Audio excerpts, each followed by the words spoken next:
Are you really cut out for this? What I mean by that is not can you handle it, but oftentimes I ask the question to business owners, men, women, young, old, are you cut out for this? And basically what I'm saying is I'm not saying ditch your dream. I'm not saying sell your business. But sometimes I meet with business owners and they could be 2 years into their business or 20 years into their business and they just seem worn out. They just seem frustrated. They just seem disillusioned. What I try and do is, instead of saying, hey, do these 3 steps, read this book, do this for 90 days, I try and hit the pause button, peel the layers back, and go back to the moment in time that they had this idea of this business. So there was a point in time in any entrepreneur, in any leader or business owner's life where they had the idea. And then usually that idea incubates in their minds for a period of time, sometimes weeks, sometimes months, sometimes years. Then they start sharing that idea with others. They start getting feedback, which validates their idea. They start researching market. Then they start getting excited. Then things start to shift and they decide, am I going to do this or am I not? Obviously, the ones that do move forward, then they have to hire teams, employ people, build plans, build processes, spend marketing money, all of that fun stuff. And what I see sometimes is 2, 3 years down the road, if they just have too much going on and they're spread in too many different areas, they lose focus of what that original idea is. I'm so guilty of this, so I can speak to this. Stay focused on what that original idea is.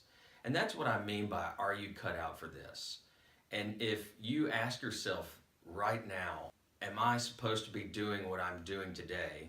And is that in alignment with what you set out to do? Then it's okay to move in a different direction.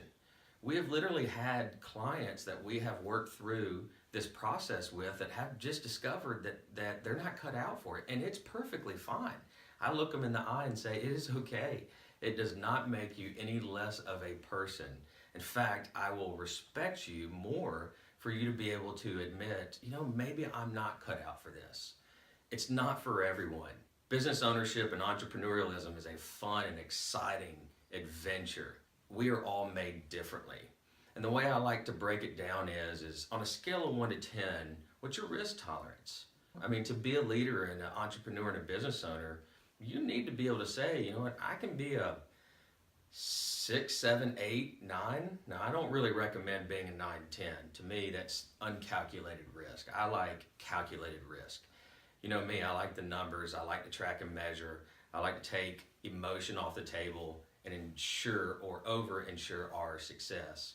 If I asked you that question on a scale of 1 to 10, and you're like a 2, 3, or 4, it is okay to just be still for a moment. Think through that.